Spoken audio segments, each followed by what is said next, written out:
think we probably still have some people hopping on, but we'll just get going. Welcome everyone to the 5th webinar in our series.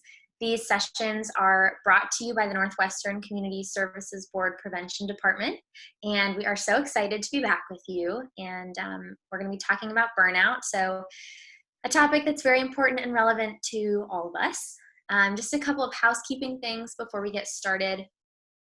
Participants will be muted and your video will be turned off, so we ask that you remain that way throughout this time. We will have the opportunity to do a Q&A at the end, so if at any point during this presentation and conversation questions come up for you, please feel free to send those to me. I didn't introduce myself, but my name is Casey, and I'm a prevention support specialist with the department. So you can just go into your chat and send your questions directly to me throughout this, and I will keep track of them and get to those at the end.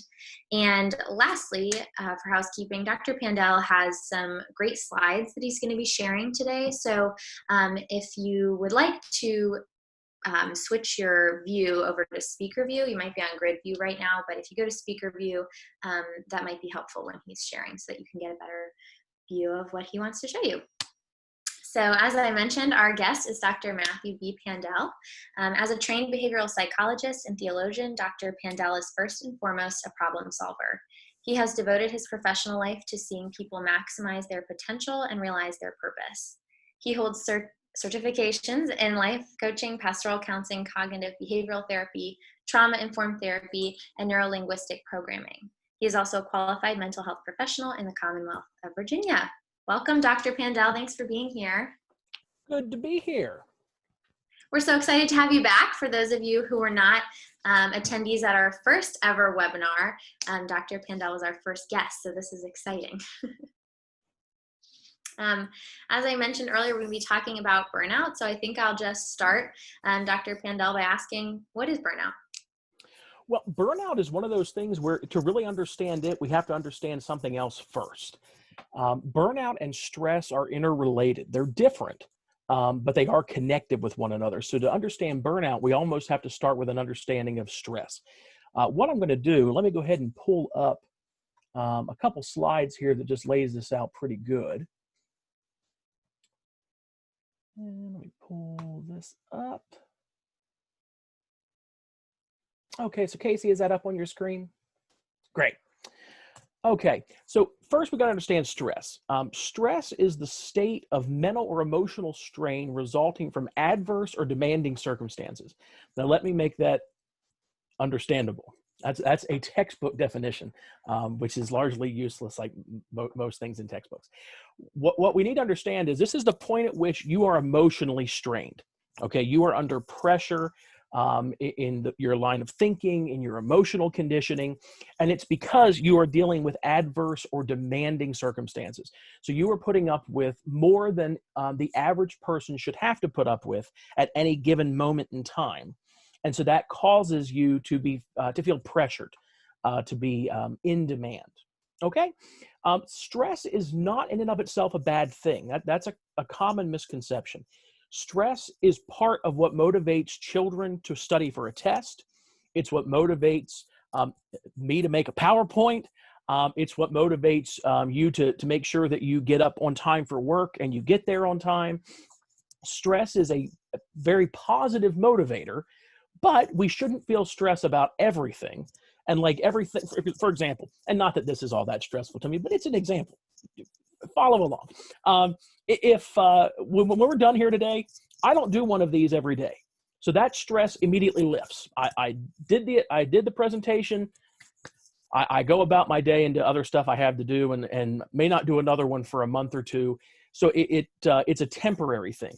That's a normal, healthy stress. Kids aren't taking a test every day, right? You are not giving a presentation for work every day. Those are little stressors that you can kind of handle the pressure because it's short term. The point at which everything is stress, that's where it can become dangerous, and we think of like anxiety disorders and stuff. Burnout is the point at which stress has become such an everyday occurrence, it never lets up. So meaning instead of Saturday, we were able to meet some of my wife's side of the family about halfway between their home in Pennsylvania and our home here. We hadn't seen them since COVID hit. So we went out to dinner. It was a nice time. Very unstressful. Yesterday I had church in the morning, and then I had some paperwork and watched a couple mysteries and drank boatloads of Earl Grey tea all afternoon. Not stressful at all. Very low baseline. I then have this in the morning. I have a doctor's appointment this afternoon. It's not an overly stressful thing. Burnout is that point where the stress is always at factor 10. All right. Think you are constantly being subpoenaed for court, which is my arch nemesis because I have to go to court for expert witness testimony, and it's the most horrible thing in the world, and I'm convinced is a violation of my basic human rights. But no one in the legal profession agrees, so I still show up. The reality is, if I had to go to court every single day, I would hit burnout stage because that is so stressful for me. I can't maintain that level of stress. I personally can't. Now, obviously, a lawyer, someone who chose that outlet of profession, can, because they purposely went into something that obviously that doesn't cause them stress. And if you're a trial lawyer and it has you at a perpetual level of stress, you probably need to rethink your life choices because, again, you can't maintain such a high level of stress. So stress is a natural thing. We all have it. But when it becomes an everyday thing that just never lets up, that's the point at which we hit burnout. If stress is left unchecked, it becomes burnout. A lot of my work is interacting with other community agencies and from the school divisions to juvenile justice, social services. If you are in any kind of profession where you, that we call it human services, where you are caring for people, or if you are simply a parent and you are caring for children, especially in the era of COVID, where the demands on a parent are unlike anything you've ever experienced, except, maybe like Laura Ingalls Wilder, out on the prairie or something, but where there's just no one around and no schools or anything else. You are not used to this. So your level of stress is going to be high. So pretty much I would argue any parent right now has to be monitoring their risk of burnout. I don't know how you don't. In the modern 21st century world, it is not a common thing to have your children on your hip all the time. And one thing we'll look at later when we get to the resiliency stuff is some people are better suited to that than others, and that's okay. But for most of us, I always enjoy memes are my second language. I love memes. And I love all the ones that come out right before going back to school of the parents who just drop the kids off. Like I'm done. I can't take it anymore. Someone please take these kids off my hands for a little bit. We don't necessarily have that option this year. And so there's a lot of risk of burnout that maybe wasn't there previously. And if I pull this up here, this gives a really good comparison of stress versus burnout because they do manifest differently. Stress is going to be characterized by over-engagement. All right. Stress is where you are just go, go, go, go, go all the time. You're never taking a moment just to breathe, to smell the roses. You are constantly over-engaged. Your emotions are overactive. You are feeling constantly. This is what calls in the next thing produces urgency and hyperactivity, that you're driven by a motor. That go, go, go, go, go. Where think frantic is what comes to mind with this. The term we used to use for it was histrionic or being hysterical, where you are just at factor 10 of your stress level and you come across a little like a crazy person because you are just go, go, go. With stress, it causes loss of energy. Why? Because you can't maintain that level of over-engagement indefinitely. Your body was not designed to do that. And so you eventually hit a point where your body cannot keep up. And what our body does when it's under strain is it causes fatigue. It makes us want to forcibly rest. So you're going to lose that energy. It leads to anxiety disorders. Again, stress in and of itself is not a bad thing. It's when we allow it to prolong or to rule us or to exist in every domain of our life that it's a problem. Anxiety disorders are the point at which you are unable to ascertain the cause, duration, or severity of the stress that comes at you. Things that normally shouldn't cause stress, or your stress response is a lot higher than what a normal, for example, you have a test. because a lot of the people on today, I'm sure, are parents. You got kids taking tests. Your kid has a math test. They don't like math. They studied for it, but they don't know how it's going to go. If that stress causes them to study an extra hour, parenting win. Nice job. If that stress causes them to have a panic attack and pass out, we have a problem. Okay, that would, I don't want to say parenting fail. That's not fair, but we have a problem. We want to scale back a little bit on that. The primary damage of stress is physical, and this is I think a common misconception. We assume that a mental health condition like stress inevitably manifests exclusively as emotional or mental health challenge or cognitive. No, it's physical. It is a leading cause of heart attack and stroke. There are some studies, not enough to be conclusive, but some to be interesting, that suggest most individuals who are later diagnosed with chronic fatigue syndrome had met the diagnostic criteria for various anxiety disorders prior to diagnosis. So there's links to a lot of physical challenges in our body connected to stress. Now let's compare that with burnout. With stress, we had overengagement. Burnout is disengagement. Now think of it this way. I mentioned a lot of my work is interacting with human services professionals. A lot of the children I work with are in foster care. So I work with social workers a lot. And huge field of profession for burnout potential, huge. Why? Because you are overengaged all the time if you let yourself be. You are constantly putting out fires that you did not set, but nevertheless, society has said it's your job to put out. You are dealing with everything is urgent. You never get a phone call that's, hey, I'm just calling to say everything's going great and I appreciate the impact you have in my life. No, you're constantly getting phone calls about, well, this kid just ran away. We don't know where they are. We called the police, but they say you need to come because you're the guardian. Over here, you're dealing with another crisis because this kid just attempted to hurt themselves, but there's no beds in the hospitals. So what do? Everything is constant. So your level of stress is so high. And again, we can't maintain that, right? So what ends up happening is you reach a point where you say, what's the point? I'm engaged all the time. I'm over-engaged. And you know what? I don't see it having any impact other than I'm exhausted. So you eventually stop caring. You disengage. You are just not going to engage in the process anymore. You disconnect yourself. With stress, you were overactive in your emotions, right? You're frantic, hysterical, histrionics. With burnout, they're blunted. Blunted is just a diagnostic term that means you don't feel. When your emotions are blunted, you've reached a point where you are not feeling anything. You are going through the motions. And again, I don't want to pick on social workers. I mean, I have been one. I'm not picking on them. But again, they're so prone to burnout. They're a good example of this.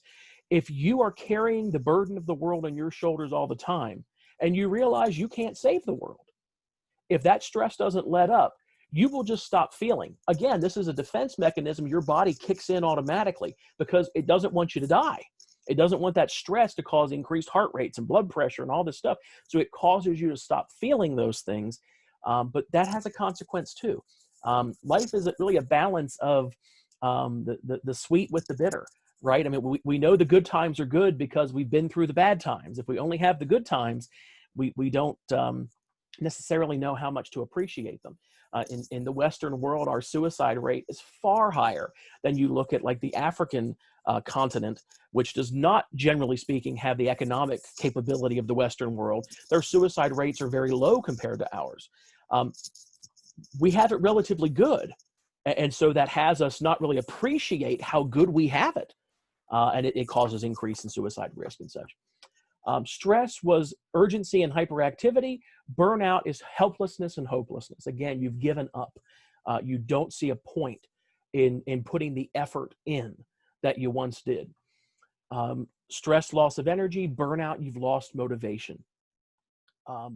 Again, I put so much effort in. I work so hard, and I'm not seeing the byproduct I want to see. So what's the point? With anxiety, with stress, we had anxiety disorders as our mental health concern. With burnout, think about it. We got disengagement, blunted emotional effect, helplessness, hopelessness, no motivation. All are symptoms of depression. Interestingly enough, because stress is primary damage physical, Burnout is emotional. Now, that's still a risk to your health, because where stress may cause death by heart attack, stroke, etc., possible correlation to chronic fatigue, burnout, primary cause of death within that context, is risk of suicide. So when we say physical health, we mean naturally occurring physical manifestations, but burnout can just as easily end in death as stress can, just self-inflicted. There is a couple different burnout tools. I'll leave this screen up here for a minute so you can write those down. I condensed them into those tiny URLs just because it was like, 6S - hyphen. I'm not making you write that down. But the first is just a simple online screening tool. I think it's 15 questions. It gives you a, let me actually try and see if I can pull this up. Well, let me give you, I'm going to keep talking for a second so you can write these down, and then I will bring them up so you can see what they look like. But the first one is just an online test. It scores it automatic, gives you a score to look at. If your score comes in the borderline concern range, that's the point at which I recommend you take the second one here on the screen, which is the MASLAC burnout inventory. The MASLAC is a printout. You don't complete it online. You just print it out and complete it by hand. The MASLAC is heavily researched. It was originally created for use in the human services field for the human resource people to be monitoring how their staff are handling stressors. I highly encourage it for that, by the way. But it's been validated for use by parents relevant to handling parenting stress. It's been useful for Merck, the pharmaceutical company, used it to test how well their line staff, who actually the factory workers who manufacture the medications, were managing stress and burnout risk. So it's useful for in every type of person, regardless of what your profession is. But you may encounter the word client, for example, when you're taking the MASLAC. Don't stress it, just substitute child if you're a parent, or if you have work stress from colleagues, put colleague in there. It all correlates the same in the scoring. But let me go ahead and pull this off the screen here just for a second so you can see what this looks like. There we go. This is the first one, which is the online test you can take. It is, 15 questions, not at all, rarely, sometimes, often and very often. And then when you get to the end, you just hit calculate, and right down here, then it gives you how to interpret your score. That caution range I was talking about is really going to be anything 33 or higher. If your number comes in at 33 or higher, move on to that MASLAC inventory. I will say too, if your score comes in at 60 to 75, you can just skip the MASLAC and immediately start to try and find yourself a mental health professional to help really address the burnout. If you hit the 60 to 75 range, the burnout is fairly severe at that point. And once we look later here at interventions for burnout, we'll see that there are times the burnout reaches a point you really do need professional help.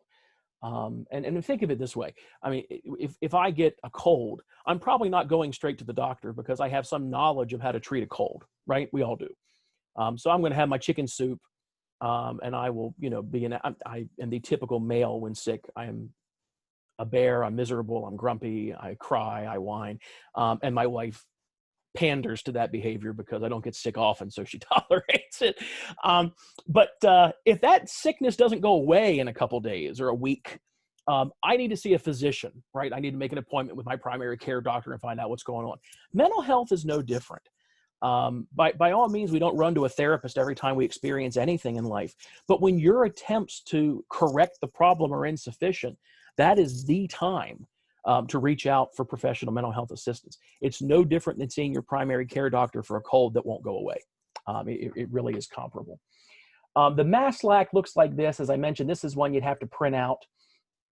And those links are good forever. So you don't have to print it now and save it for fear the link will go away. The link will be there forever. And it has the scoring information for you at the bottom. Very easy to score. It also has a personal achievement category. That kind of is, okay, am I burned out because I'm a little too focused on achievement? Is this maybe I need to just accept that I'm human and I make mistakes and that's okay? So hopefully that gives you a pretty good idea of the differences between burnout and stress and what that burnout can look like.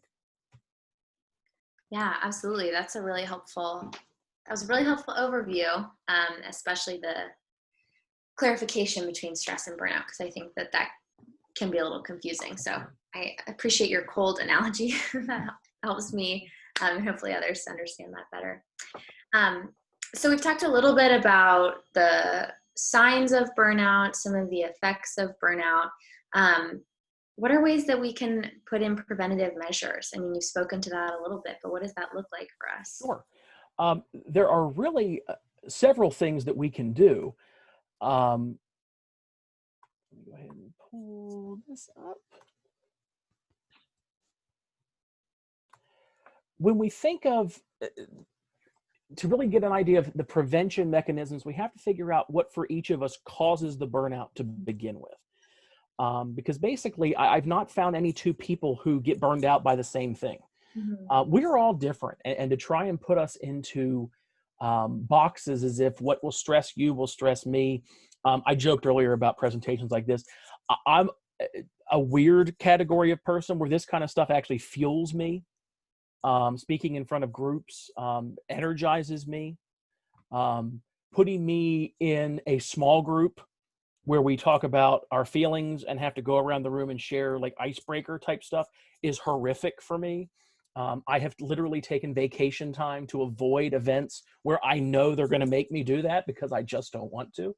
So we're all, and I know other people who thrive on that kind of stuff. They love the icebreaker. We don't even get to the content of the meeting because they're so excited about talking about the icebreaker. Everybody's different. So figuring out for you what's going to hit that burnout point is important. We hit it because we feel like we have little or no control over our work. Again, you can take work out and put in your family life. If you are a parent right now, you may very well feel like nobody asked you about the fall semester. Nobody asked you how we should be educating. You were just informed. So you don't have a lot of control over this. None of us have control over COVID itself. We may have control over our own individual safety risks and stuff, but we have no control over the presence of the disease itself. Unclear or over-demanding job expectations can be a big factor in this, not knowing what's expected of you. I'm one of those people who I'd much rather you tell me what you want from me than wait until I screw up and tell me I shouldn't have done it that way. I'd rather prevent that experience and have to correct it. Work that's monotonous or unchallenging, you work in a chaotic environment. You could probably write this one down. Because this is going to be true for almost all of us who experience burnout at some point, being too many things to too many people. All of us, have to be selective in how much energy we are going to put into certain individuals.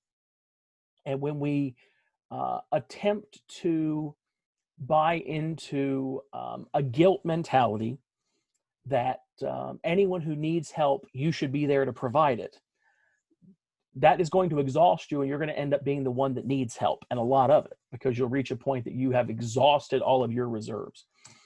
Lack of close or supportive friendships. No man is an island. Now, some of us only want 2 or 3 people on our island, and others would like to be on Maui. So I mean, everybody's different. But keeping in mind that we do need people. We do need individuals in our lives who have our best interests at heart, who we have prolonged relationship with. A reluctance to delegate.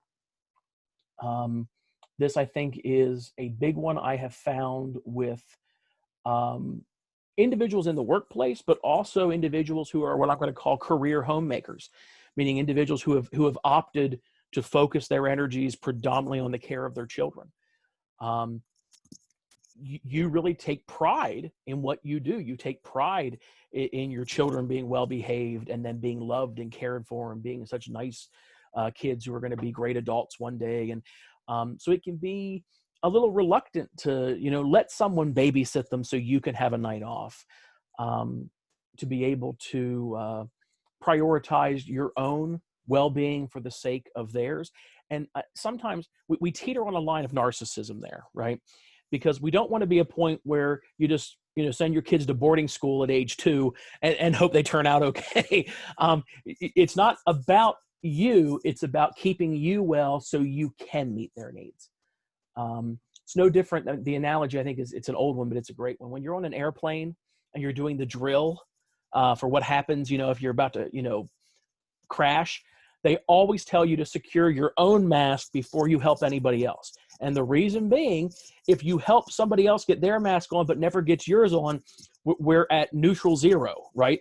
Because your life got taken and theirs was spared, but still it's the same quotient. We've not saved any life. It's neutral. But if you get your mask on and then help them with theirs, you've saved 2 people, yourself and that person. Some things you can do to really prevent or correct, because honestly, the strategies to correct it and prevent it are pretty much the same, with the exception of if your level of burnout is severe, you may have to seek some additional outside support from a mental health professional, which would be in that correcting wing. Start the day with a relaxing ritual. Different people do this different ways. I am a person of faith personally, so I have part of my ritual is a prayer ritual. I have a colleague who has a glass of coffee a cup of coffee every single morning at the exact same time, whether she's on vacation, whether she is at work. She could be on the road doing a site visit, and she has that cup in her hand at the same time every day. And it just helps her focus on her day. Some people use lists. Some people will start their ritual as they sit down and my wife does this, makes her list for the day. This is what she needs to accomplish, and she's hyper methodical. So she starts out with, these are the things that I need to do that I know I can accomplish today. And then that builds up her energy that, oh yeah, I'm getting these checked off fast. And then she gets down to the harder ones that she's built up her reserve that she can accomplish because she did those easier ones first. Restrict caffeine intake, especially in the morning. I know this one sucks. As I take a brief sip. But yeah, the less caffeine we consume, particularly in the morning, the better capable we are to manage our day. I completely agree. That's a bell curve, because you do reach a point where without the caffeine, you may not be functional. I get that. But maybe keep it to 1 cup. You probably don't need, one of those big gulp 70-ounce coffees to start your day. And if you do, please see your primary care doctor. There's probably a bigger issue at hand. Make nutrition and exercise a priority. It's hard, I know. But the simple, every study ever conducted shows the benefits of doing this. And honestly, nobody's saying you got to start running marathons and go vegan. Okay, there is a middle of the road where maybe instead of that McDonald's bacon, egg, and cheese biscuit in the morning, you have some toast and an egg at home, or have fruit, or get some of those. I think Naked is the brand that makes them. It's like fruit and veggie smoothies that are so delicious you can't even taste the vegetables. Is the only way this guy's eating kale, I'm telling you, is in fruit juice smoothie form. But they're delicious. They're only like $2. I mean, it's as cheap as that McDonald's breakfast, but so much better for you. And speaking only for myself, I find it more energizing. You don't get hungry right afterwards. You feel really good starting out your day. Take a short break every 3 hours, and do not take your phone with you. I know we do everything by phones. I mean, I read on my phone and like on my tablet. I don't even really buy paper books anymore, despite the evidence behind me. We all are on our phones. They do a lot for us. They're informational, they're recreational.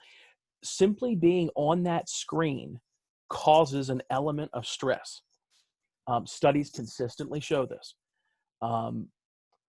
What I would recommend is take 15 minutes, leave your phone at your desk, leave your phone on your kitchen table, go out and sit on your back patio. The joke used to be that, the only time a mother could get a break was in the bathroom. And we never understood why mom had like a mini library in the bathroom. She had like 10 books, all her magazines. Why would she disappear in there for an hour? It was the only time she had.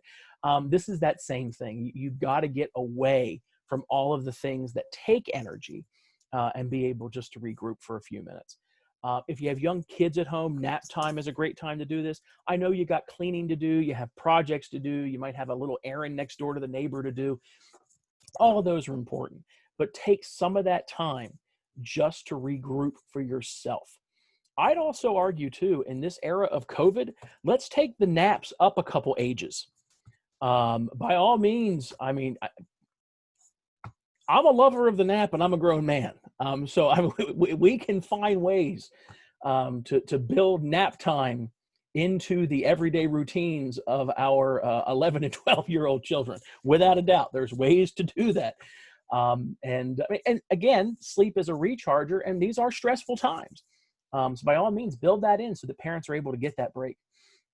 Embrace your humanity and get off the cross.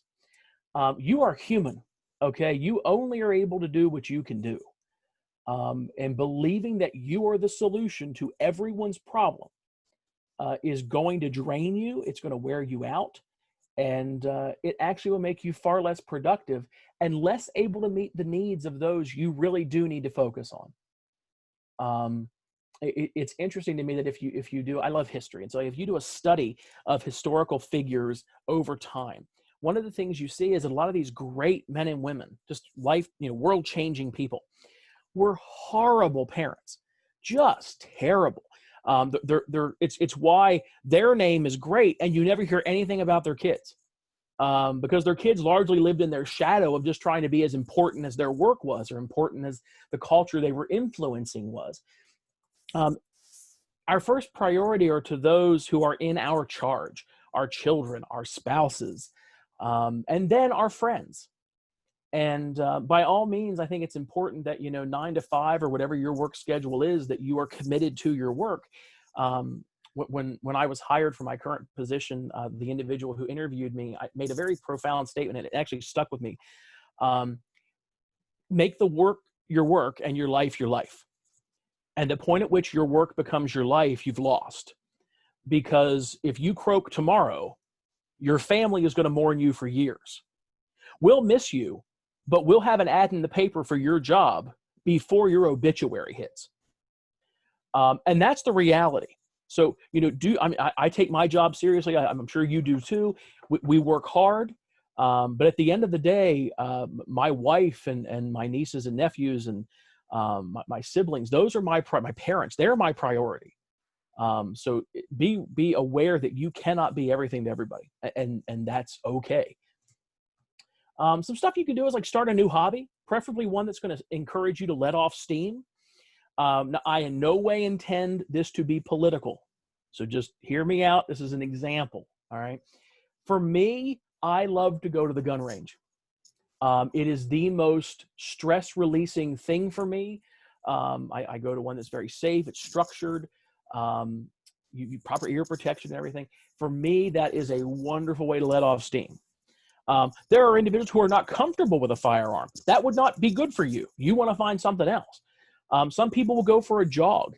When I was younger and a great deal smaller, racquetball was one of the things. I loved racquetball. And so I would play 3 and 4 times a week. So find that thing for you that's going to be an outlet. Some individuals, this is why sports is so popular to watch. Like why people will tune into baseball, which to me is the most boring thing in existence. If you're waiting for something to happen. It's not quite NASCAR boring, but it's boring. If that's your thing and it lets you blow off steam, it lets you forget all your stressors and your worries and concerns, go for it. That is not a bad thing. When you're on vacation, act like it. Don't constantly be checking your emails. And this is one. My wife got wind of me doing this presentation years ago for a social services agency. And she starts quoting this one at me because I get neurotic. And like Sunday around 5 p.m., I start to wonder, what horrific nightmare is waiting for me Monday morning. So I'll like real quick get on the phone and check just to kind of see what things are coming up. And so she'll take my phone from me and hide it. And it's probably for my own good. But yeah, when you're off, really be off. Disconnect from those stressors. Set boundaries. Your work culture can play a large factor in how at risk you are of burnout, even more so than your profession. I knew somebody one time who did the job she did in 2 different offices. At one point, she was in this office, in this location, and she loved it, but there was a promotion opportunity. So she went to another location to do that same exact job. And at that job, at this new job, you were expected to pretty much work 2 to 3 hours over your contracted time every day. That was the culture of that environment. And so even though they couldn't legally make you do that, if you didn't, it was frowned upon. And you could kind of feel the pressure of everybody else who had bought into that on you. If you tried to leave at 5:15, they would really make an issue of that. So same job, same responsibilities, but a different work culture. So be sure that you set personal boundaries for what you are and are not willing to tolerate, relevant to the boundaries you set in your life. Keep pictures of the important people in your life close by. When I started in my current position, I was on the road a lot. I was working with a lot of kids outside of our region who were in residential treatment centers, foster homes, all over the state, some out of state. So I was driving a lot. And what I found was helpful for me was I had a picture of my wife and I from one year vacationing at the beach. Like we were like on the boardwalk and had somebody take our photo. And I had it on the visor.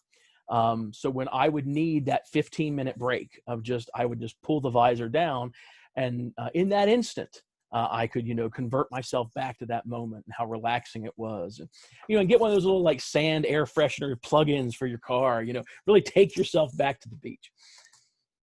Okay. I think that's that for now. Okay. Yeah. So for both the burnout prevention strategies and the correction strategies are really the same. Mm-hmm, mm-hmm. And so kind of what I'm hearing that you were sharing, those are really ways to be attentive to when we feel like we might be getting burned out and then how to respond. But, self-care plays a huge part in this and is something that I think sometimes we think, oh, self-care, that's what I need to do when I'm really, really stressed. But really for self-care to be effective, my understanding is that it needs to be a little bit more frequent. So I'm wondering if you can speak to self-care and also how resilience ties in with self-care. Sure. Yeah. Self-care is really just you making you a priority. And I know that sounds easier said than done. One of the things I'll bring up here real quick is a self-care plan. The link is there for you. It's just at tinyurl.com/self-care starter kit. This was put out by, I believe, the University of Washington. And it basically takes you step by step in how to develop a self-care plan for yourself. Because again, what's going to make you calm and you feel good is going to be different than what that does that for me. So finding those things that are going to be able to alleviate you hitting those high stress points. But really self-care is just that prioritization. The resiliency comes in that reality that each of us has a different potential to deal with stressful situations. For example, and again, in no way making this political, I'll look at both ends of it. The 2 primary candidates for president in this upcoming year are in their mid to late 70s.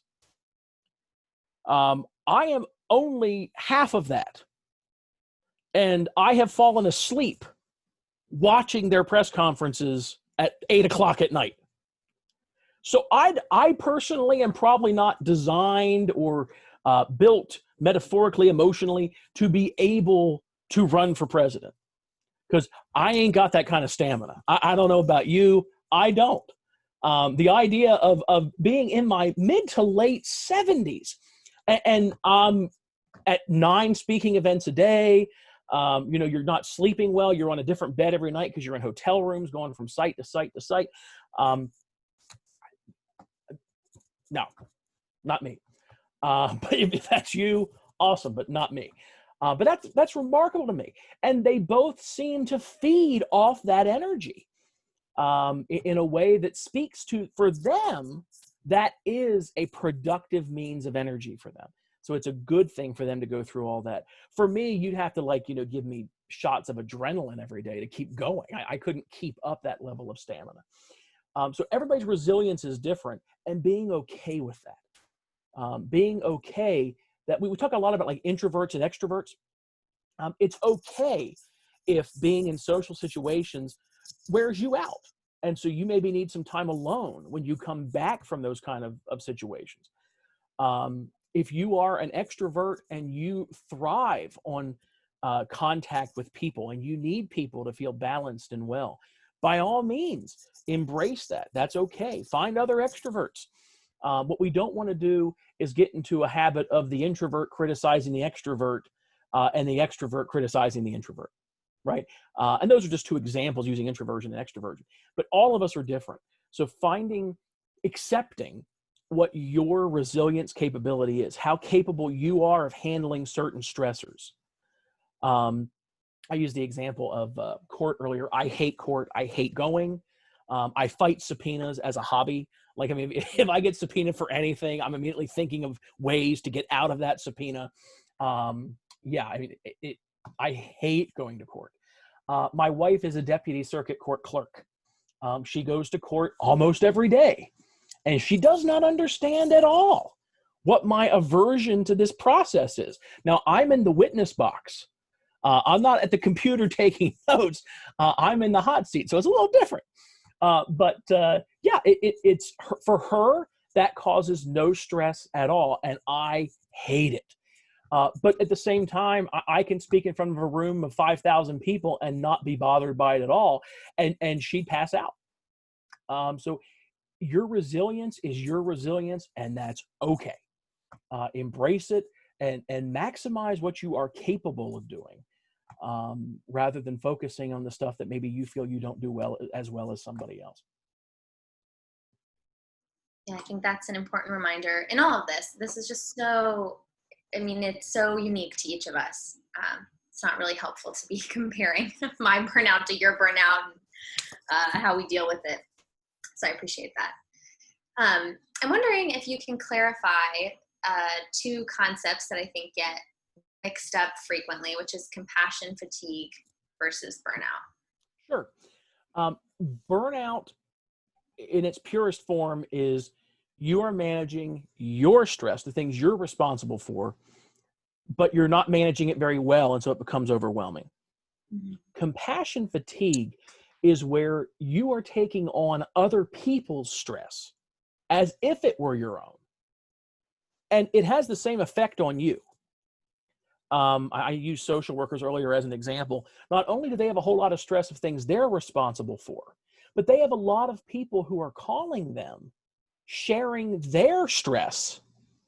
And it's very easy to grab on to other people's stress. There's a term, secondhand offense, that works the same way. You've done nothing to me, right? I'll use two people on the screen who I know so they won't get offended.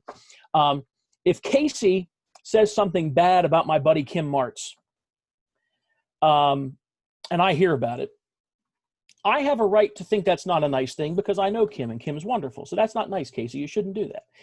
I really can't get bent out of shape, though, with Casey. She didn't say anything about me, right? There's a difference as far as how invested we become.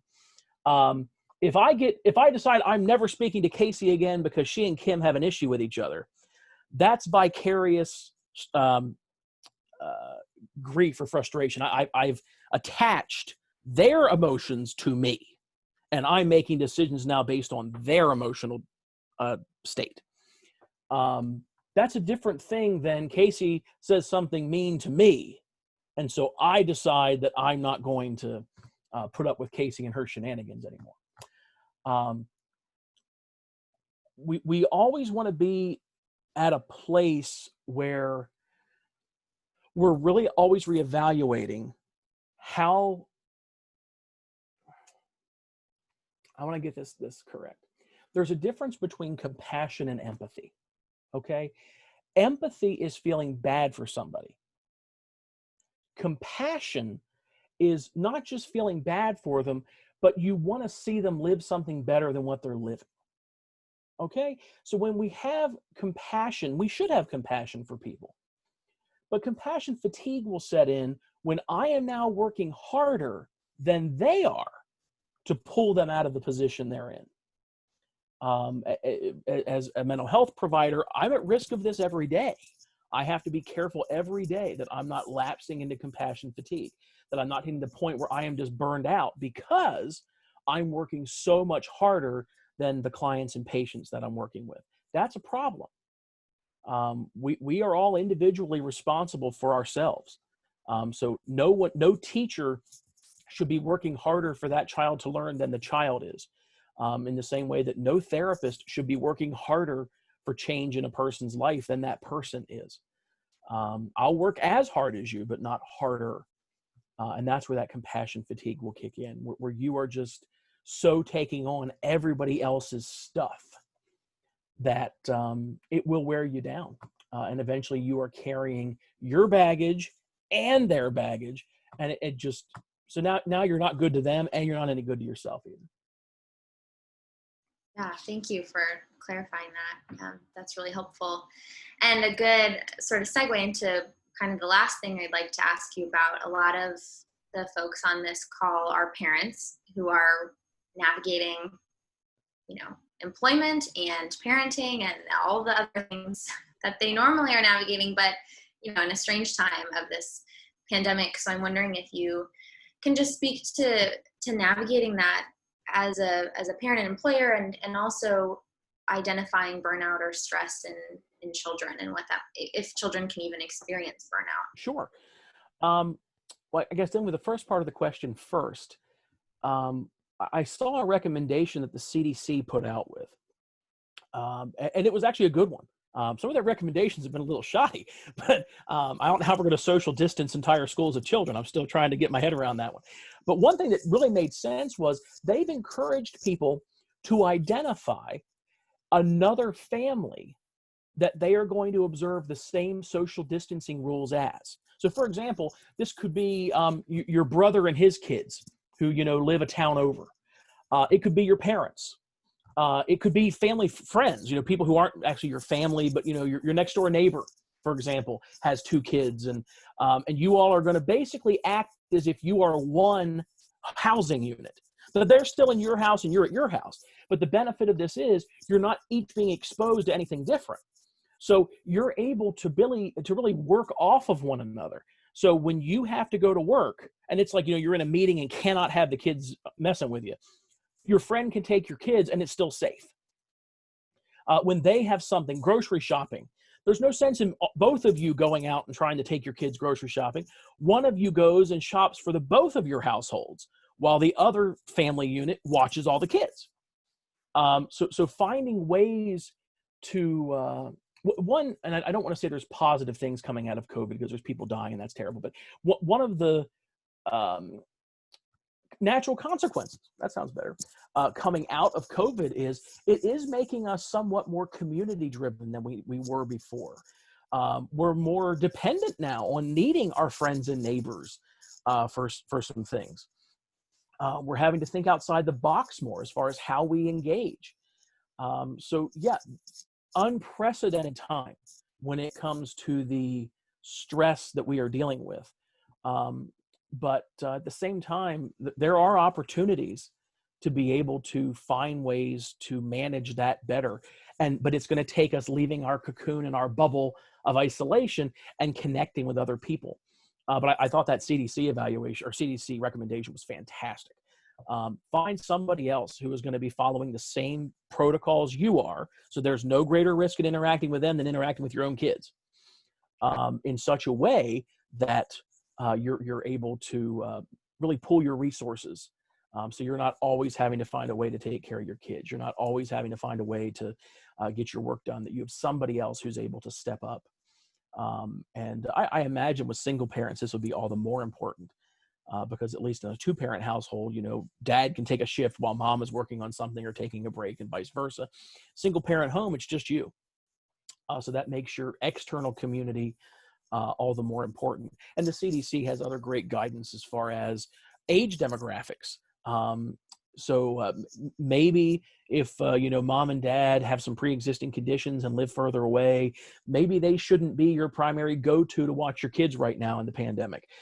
Maybe that 26, 27-year-old couple next door, who run marathons and have no pre-existing conditions, maybe they should be the ones that you ask to babysit when you really need that night off. But it all really goes back to that self-care concept. I know we're under a lot of stress. I was joking with a colleague the other day. I was not trained for this. I do not have a 3-credit class in, providing mental health services in a pandemic. St. Paul's University didn't think I needed to know that, apparently. I have no idea we're figuring it out. But we're all doing things we never thought that we would be doing. It won't be forever, but it is looking like it could be for a while. So just like I had this nifty little ring light behind my computer screen right now because I learned pretty quick that Zoom needs better lighting if I'm going to do stuff like this. It wasn't good enough. I had people who couldn't see me well, and that minimizes the therapeutic relationship and such. So I had to buy a ring light. If we're going to be doing this for a while, let's get good at it. Okay. Identify those family and friends who can really be supports for you. Because I think we're past a point of you and your family being able to cocoon in your house alone indefinitely. We can maybe do that for 2 weeks to a month to slow the curve. As human beings, we cannot do that for potentially a year or whatever it will take for a vaccine to be developed.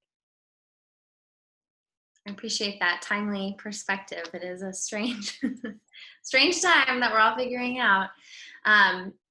Thank you so much for all of your answers to those questions, Dr. Pandel. And I'm going to move on to some housekeeping, closing remarks things. I don't know if there's anything else you wanted to add or close with. Just as I so often do, I get on tangents and forgot the children's part of what you said. Kids can experience burnout. And now hear me out. Kids are dependent on the environment they're in.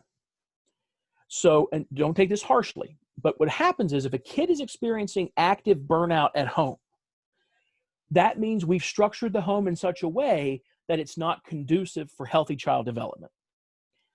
So if a kid has burnout at home and they've just stopped caring about anything, they're disconnecting, whatever, we really want to consider how much pressure we're putting on them. Are we discussing stuff in front of them we shouldn't be? A kid should not have any awareness of, fiscal stress, like mom and dad. We've had people laid off, and from what I've been one of the fortunate people who have been able to keep my job during this, but I know a lot of people haven't. I've heard horror stories about what the unemployment commission process looks like. Some people still haven't heard back from filing 2 months ago. That's stressful stuff. Friends, neighbors, colleagues, that's who you talk about that with, not your kid.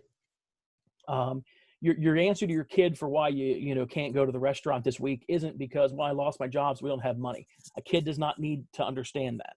A kid needs to just be told, because we're making a choice to do this instead. And you move forward with whatever choice you are giving them, such as what we're cooking at home, or whatever the case might be. Finding fun in the everyday things, as simple as if you're eating hot dogs 3 days a week, because that's what you can afford right now, make it fun. Find a way to have them, cut them up into little shapes or something, but take the pressure off the kid. Accepting where they're at in handling everything that's going on is important too. A lot of your kids are social butterflies. It's always hard when your kids aren't like you, where if you're extroverted and they're really introverted, you don't understand you think something's wrong with them, or vice versa. If you're really introverted, your kid's extroverted, you think they're going to go out there and get in a car with a stranger or something. Finding that balance and really accepting that your kid might be different from you, but making sure that they're doing okay. And by all means, reaching out to mental health professionals is always a good thing to do if you're unsure if your kid's handling this okay. Your primary care doctor, your kid's pediatrician, for example, is a great place to start. Nobody's saying you need to, call up Northwestern or call up a private practitioner because you have some mild concerns. Maybe talk to somebody you're already in relationship with, like your kid's pediatrician, and let them know what's going on. They have some scales, some behavior checklists that they can use that will help identified, maybe we do need to refer you out to somebody to take a look at this.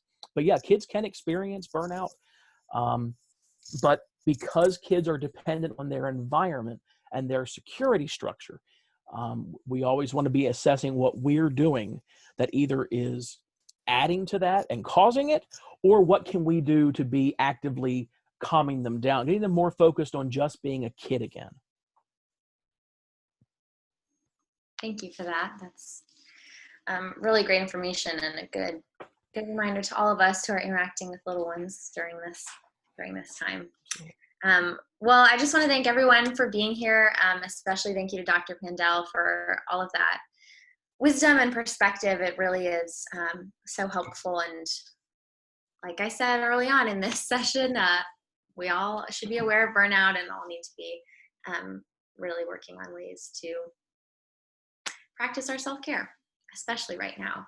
I just want to give a couple of reminders to everyone. We are doing these coffee and conversations monthly. So the next one will be August 24th at 10:30, and we'll be talking about solutions to the opioid epidemic with a panel of 3 guests. And you can actually register for that now. So I'm going to send the link in the chat box. We also send a survey out after each of these that informs who we ask to be on the webinar. This session is perfect proof that we listen, because after our first one with Dr. Pandel, we got a bunch of great feedback, so we wanted to have him back here. So please fill out the survey. Let us know what you want to see in the future, what you enjoyed or would like to see changed about our previous ones. And then lastly, we have a newsletter where we share all the events and resources that we have available to community members. So I'm going to send one final link in the Zoom chat, and that will be to the newsletter that went out today. So you can check out what we sent, and you can also subscribe up in the upper left corner. And we also have our social media, which is at Lord Fairfax YRA on all platforms. And that is all that I have to share. So thank you all for being here, and we hope to see you next month. Thank you again to Dr. Pandel. Absolutely. Take care.